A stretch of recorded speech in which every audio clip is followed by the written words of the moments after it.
Hello, how are you? It's good to be with you. Welcome to the shortest television show in history. 30 minutes long, but it seems like 30 seconds.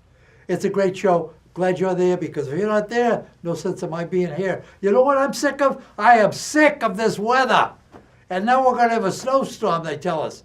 I shouldn't be telling you that, because this probably won't be shown until next July. But we are going to have a snowstorm, 10 to 15 inches. How about that? You know what bothers me? We're liable to lose power. And at my age, I don't like to lose power because I lose heat. I lose heat rapidly. Let me tell you a funny little story before I introduce you to my guest. I have a very important guest. He does not like to be kept waiting, and I don't blame him. Why should he? He came all the way down here in his own vehicle, paid for his own gas, and I'm so proud of him. Let me tell you this story.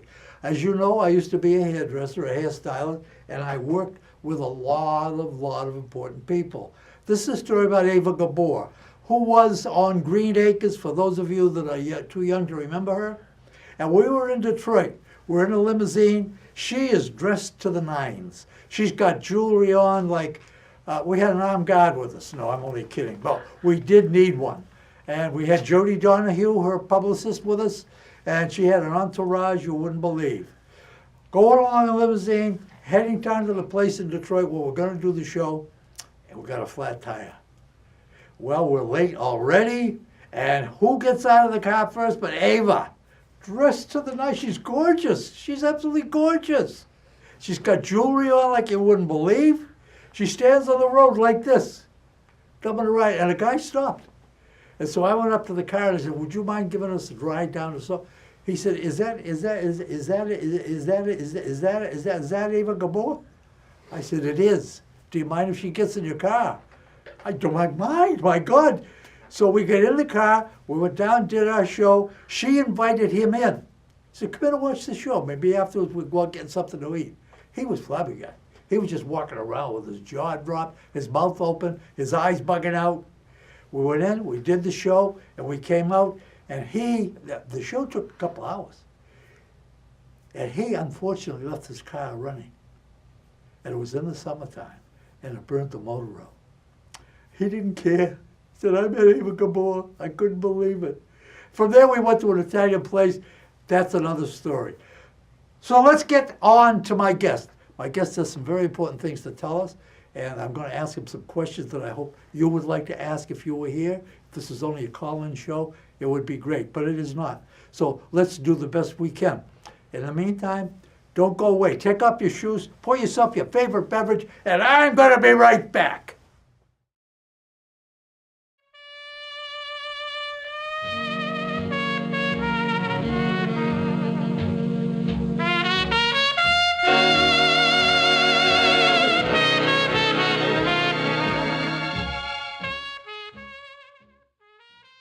Okay, we're back. I told you we would be.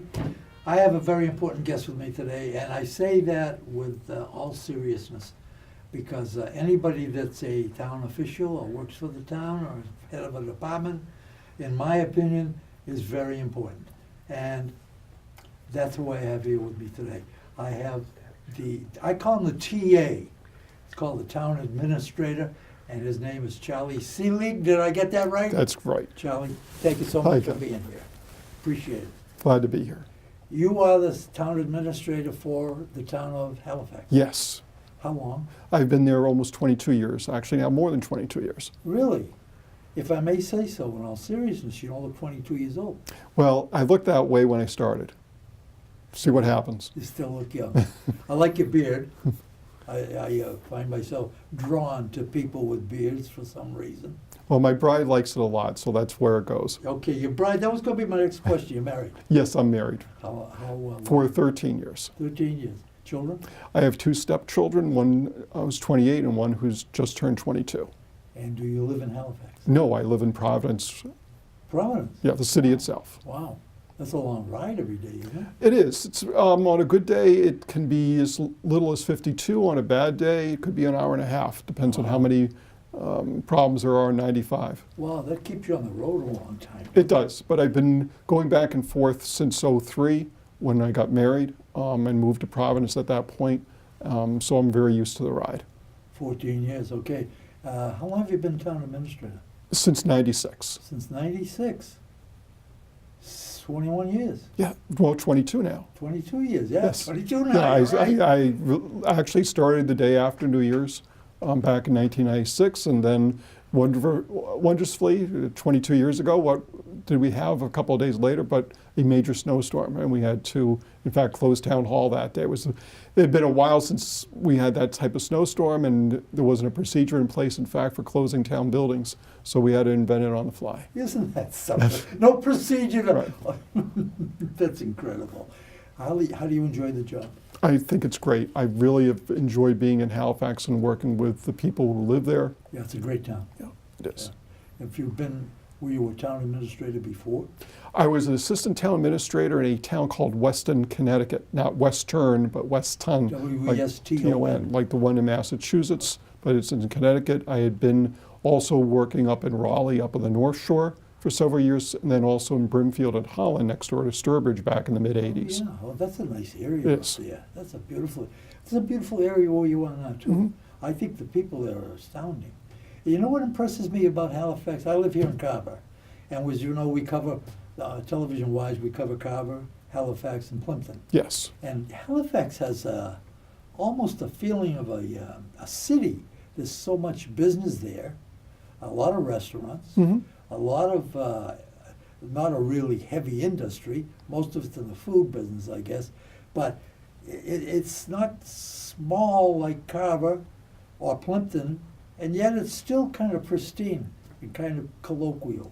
Well, there's a concentration, as you pointed out, the commercial businesses near the intersection of 106 and 58, but then you get into the southern part of town, and it's mostly countryside, obviously a number of subdivisions, but a lot of cranberry bogs, a lot of cornfields, things like that, and a lot of open space. Is that lake where the Mont Ponce Inn is that the Mont Ponce Lake? Yeah, it is. Okay. So most people think of, West Mont Ponce and East Mont Ponce because of the two lobes, but technically it's one body of water. Yeah. And I used to eat there all at the Mont Ponce Inn, Mhm. and this is not a commercial for the Mont Ponce Inn, please don't get me wrong. But in the summertime, it's such a beautiful place out there. You can see the lake, and there's seating out there, Mhm. and it's so romantic. If I wasn't so damn old. Mhm. Okay, you don't live there. Have you any intentions of maybe moving to? No, when I got married, the choice was either I would get to move my wife's ex, her mother, the two kids, her job, the house, and everything up here, or I got to move me. And it was a lot easier moving me than them. Yeah, that certainly sounds that way. Is there what are you, if you don't mind, can I ask your educational credentials? Sure, I got a master's in public administration from Columbia University down in New York City. Wow. And I also went and got my bachelor's down there at Columbia too. Your what? My bachelor's. The bachelor's. Okay, so you have a bachelor's and a master's? Yes. Any intention of going for a doctorate? Not anything in the near future. I'm very busy with work. And as you pointed out, the long commute, I think it'd be very difficult putting together a schedule that will allow me to go to classes and such. Yeah, I'm sure of that. Is there in college, I don't know this, is there a curriculum for town management? Well, as I mentioned, I got the degree in public administration, and that covers some of the subjects in the sense that no MPA degree is going to be so specialized that it's only going to teach you to do one thing. In that, for instance, at Columbia, there was more of an emphasis on large institutions. There was an expectation you might go working for the city of New York, or the state of New York, or the federal government, or one of the large public agencies like the Transportation Authority and such. So it wasn't designed specifically for working in a small community. And there are programs that might emphasize more working in towns and cities of smaller size than New York City, but it's not going to be that specific. What it does train you to do is be able to go in and figure out what you need to do once you've had that job, wherever it is, whatever it is. So, okay, so I think that answers the question that I'm trying to answer the people out there, because they're not as smart as I am. Okay, So we have to be very explicit. I'll take that on faith. Yes, this is, if you are the town manager or the town administrator, which do you prefer, manager? No, it's the town administrator. It's an official title for the position in Halifax. That's gotta be the toughest job going, because you have so many departments, so many people, not to mention the constituents, the voters themselves. Well, I think it's the most interesting. I'm not sure it's the toughest job out of all the jobs there in Halifax, but it's the most interesting in my book. In that okay, it's that's great. for the exact reasons you mentioned. In that while I might think I know what I'm going to be doing on a given day, that it always happens that along with whatever I thought I was going to be doing, I'm going to be doing 10 other things too. Because as you mentioned, we may get a phone call from a constituent. Plans change. We have the winter storm coming up tomorrow, so we have to prepare for that. You never know what's going to be coming in during the day and what you might have to deal with. So it might be a zoning issue, it might be a personnel issue, it might be a building maintenance issue, police and fire, whatever it is. And you grow used to having that happen. It's not so much chaos, it's simply the unexpected. And you know that going in, whether you're taking this job in a sense, but also when you're going in every day, that it's never going to be the way you thought it was going to be. Never gonna be a bore. No, never. Yeah. I would love that. I hate anything that's boring. Working on an assembly line would kill me. I was a hairdresser when I was much younger, and dealing with women all day long, was never, ever boring. Sometimes frustrating, I'm sure you have experienced that. Okay, we've only got a couple of minutes in this segment. We're going to stop at the end of 15 minutes. But before we go, could you give me a job description for a town administrator? Well, the joke at Town Hall is it's one line, other duties as necessary, in that we were just talking about what you might expect, that it's going to be the unexpected, and that we have a very flat town government, and we don't as much as we have a number of people in a number of departments, in reality we don't actually have a lot of people working for the town overall. And so when the unexpected happens, there are going to be times when it's going to be up to you to make that thing happen. And so the other duties as necessary is there simply to say that as a town administrator, you need to understand that as much as there's a formal job description, that you can't rely on that as a Bible. It's going to always be a little bit more than what you expected.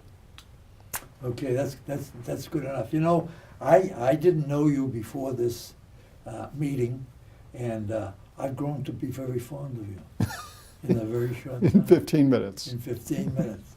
And with that, we're going to be right back. We got more questions for this guy. Don't go away.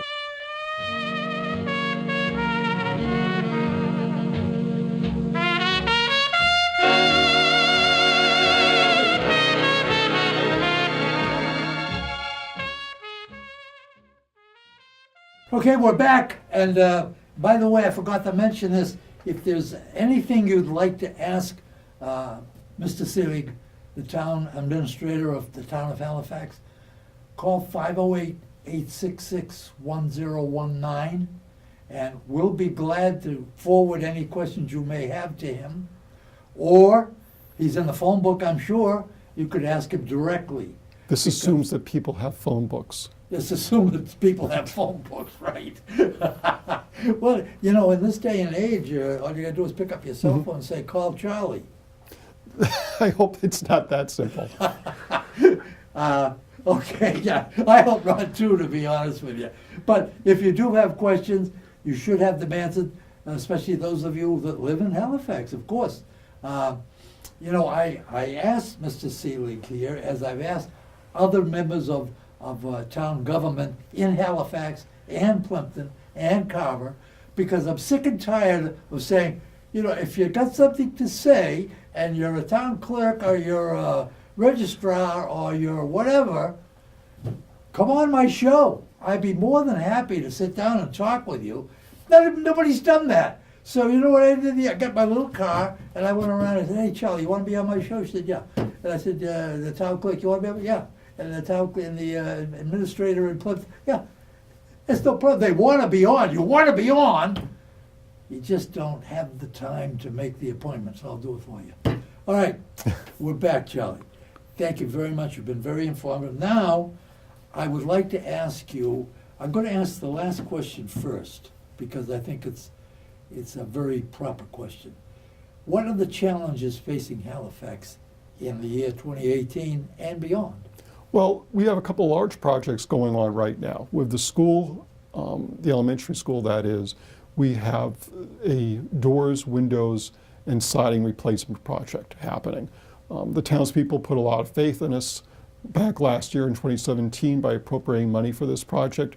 Is this the Dennett School? This is not the Dennett. This is the Halifax Elementary School in Halifax, Okay. as opposed to the one in Plimpton. Okay. But they had also approved money for the roof project, which we were able to finish last summer under budget. And our hope is that they'll continue to, we'll reward their faith in us and get the project for the doors, windows, and siding done along with a fire suppression system this summer. These are major renovations. The school had been, the last edition had been built back in '94. We've really done very, very little in terms of replacement of the various infrastructure in the schools. Since then, we had done things like boilers and such and some of the electrical work, but this is a much, much larger scale than anything else we had done.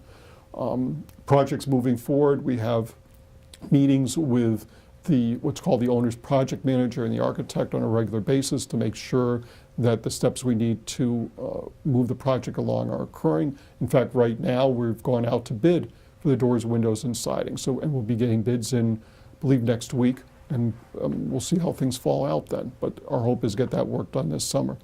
In addition, we have the Council on Aging project. Pope's Tavern, which is where the Council on Aging is in Halifax, was built back in the 19th century. Obviously, it doesn't meet code at this point, Wow. and it's really inadequate as a facility for senior services in the Council on Aging. What we're going to be doing is renovating the current Pope's Tavern, but also expanding it so that there will be at least a couple of larger meeting rooms so that we get 50 or 60 people in a room comfortably rather than 20 or 30. And they can run various programs in there, whether it's a lunch program or whether it's physical exercise type programs or anything else, guest speakers and such.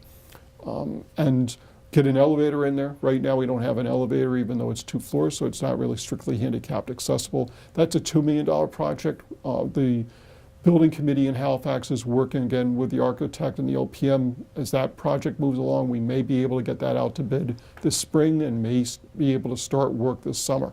Tell me from OPM. OPM is owner's project manager. It's a consultant you bring in because whether it's myself or anybody else in Halifax, we don't have the expertise for managing a construction project of this size.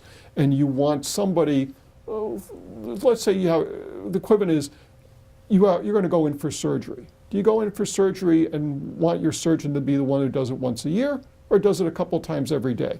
You pick the one who has the experience of doing it on a regular basis. And sober, too. Right, that would help, Yes. definitely. So those are big projects that are happening in Halifax.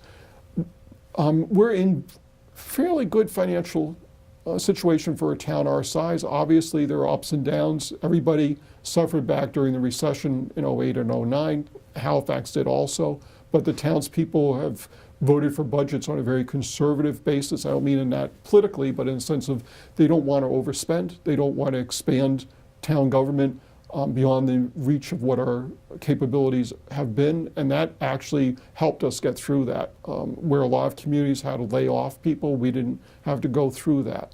And at some point, and it doesn't matter who's, in the governorship or who's president or anything, the economy goes up, the economy goes down, and eventually we're going to hit another tough spot. Yeah. But I think we'll be able to manage through that. Can I ask a crass question? on these projects that you mentioned, Yeah. is, this is near and dear to the taxpayer's heart. Is there a huge increase in their tax? We structured, this is where it gets into the details of this. The roof, doors, windows, and siding project, the townspeople themselves said, we're willing to pay more money out of pocket to fund these projects. We're getting some money from the state, but we're also going to have to come with money out of our wallets to fund this project, and they voted to do that. For the fire suppression system and for the Council on Aging project, what they said is, we've got a certain amount of money in our wallets, we're going to spend it on that instead of something else, in the sense of we didn't vote a general increase in taxes for those projects, the fire suppression and for the Council on Aging building, whereas we voted a general increase for the roof, doors, windows, and siding. And those are decisions that the townspeople make. It's not me making it and saying, by executive fiat, you're going to pay more in taxes. It's not the selectmen making that decision, it's the townspeople at town meeting. That's great. That's great. The COA, get back to the COA just for a minute. That's the Council on Aging, by the way. Is there a head of that? Is there somebody that? Yes, Barbara Brinton is the director for the Council on Aging. Now, is that a town job? Is that a paid? That is a paid full-time position. She's hired by as you might expect, there's an actual council for the Council on Aging. That's why you have the name of it. So a number of years ago, the council did hire Barbara as the director, and she's served there, I think it's maybe 5, 7, 8 years now. I often wondered about that, if there's somebody from the town that runs that. And so, is that true in every town? I guess it is. No, I mean, you could have a part-time director or something like Okay. that. And in a very small community, maybe it's a group of volunteers running those services. That's why I'm confused. I think we do have a part-time director in Carver. I think she's also the librarian.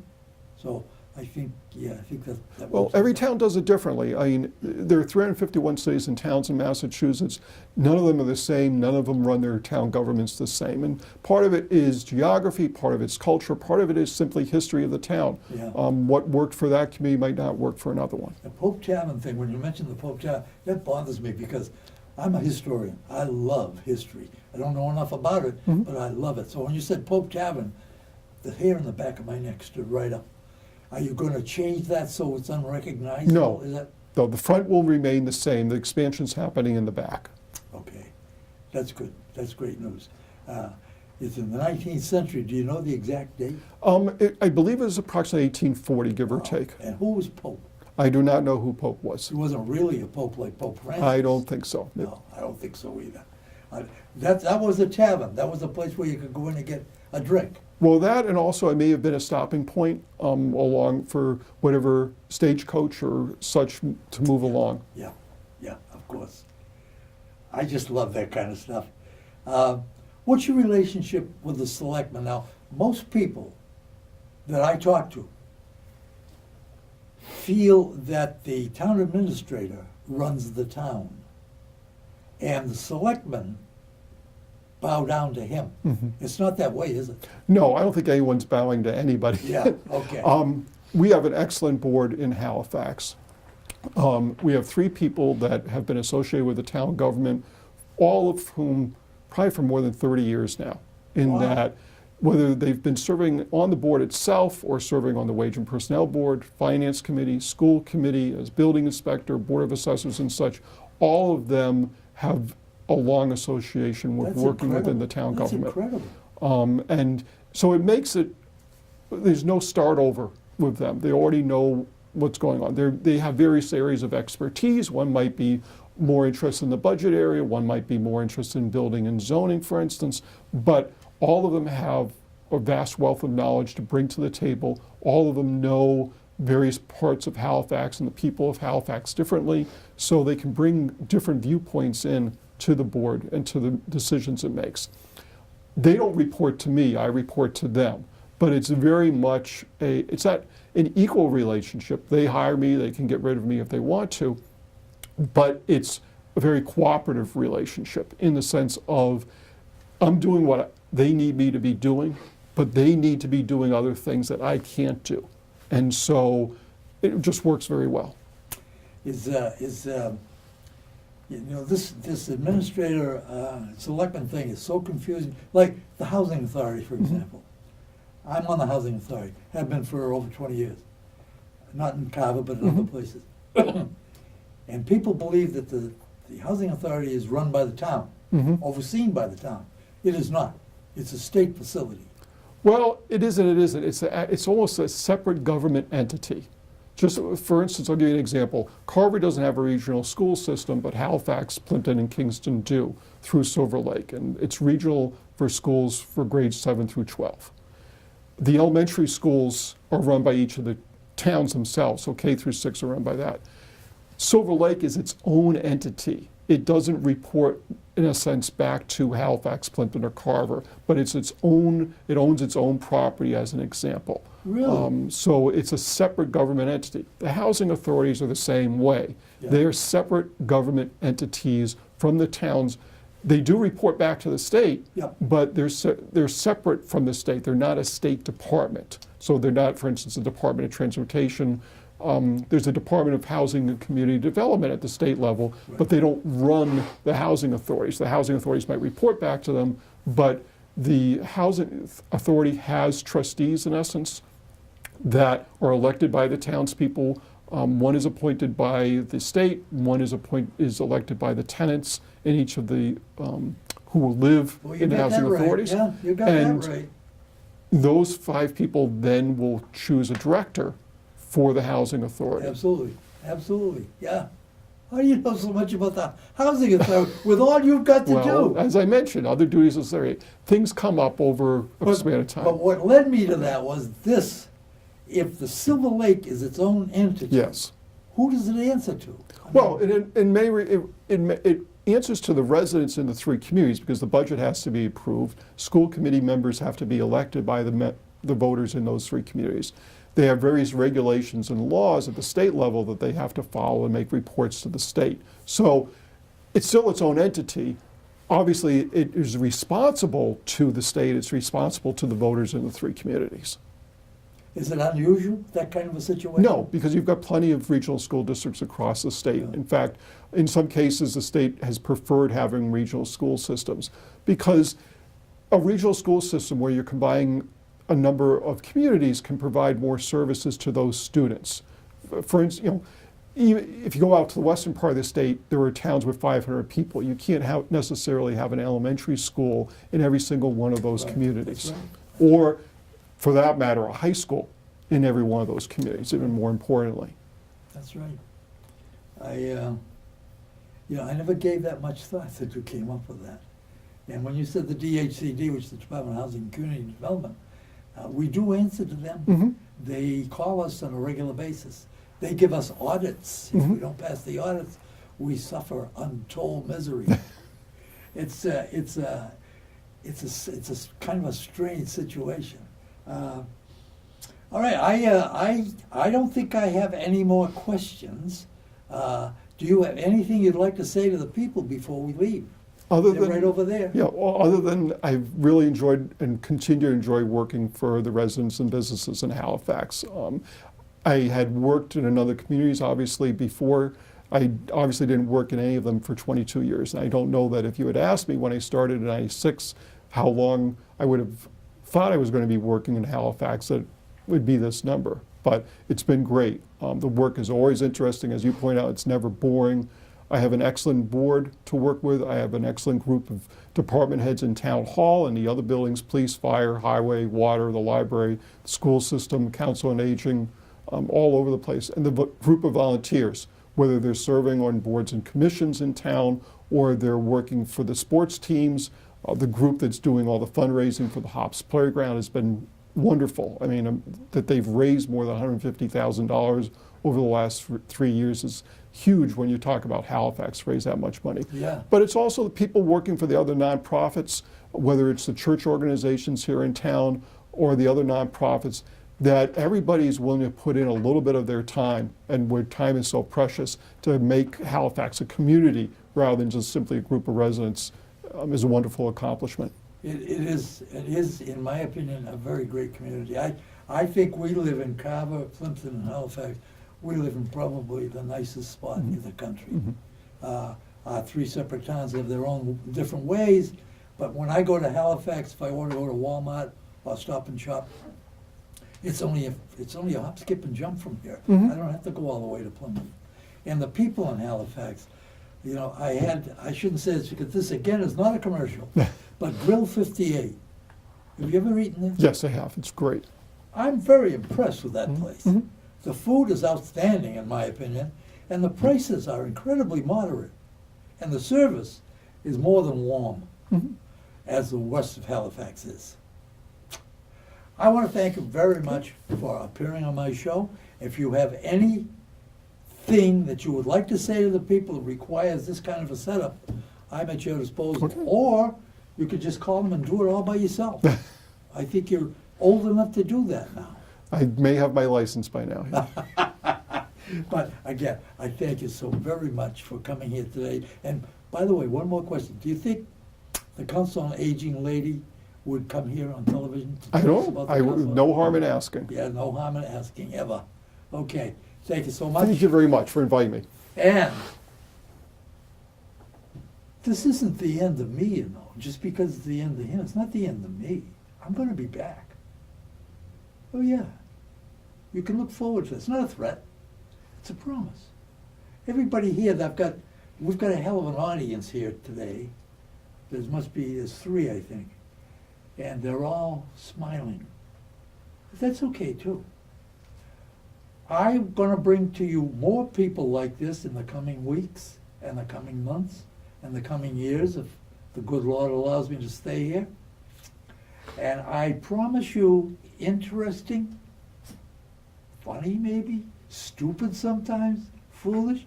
Why don't you join me? Why don't you turn to channel 13? And by the way, if you're sitting home watching this channel, I'll bet there's one or two of you out there that could be doing what I'm doing. I asked this so many times. Call 508-866-1019 if you want to get on television. If you've got something you'd like to say. If you want a forum. Here it is. We offer it to the people in Carver, Halifax, and Plimpton. Nobody calls. Are you scared? Before I went on the show today, I thought I was going to vomit. That's how scared I get. That's how nervous I get. Vomit's not a bad word, Rich. He's giving me a thumbs up, so I said, all right. Give it a try. 508-866-1019. Until then, until my next guest, until that really stupendous show, I'm Ken Simmons for Area 58. Keep a song in your heart. God bless and goodbye.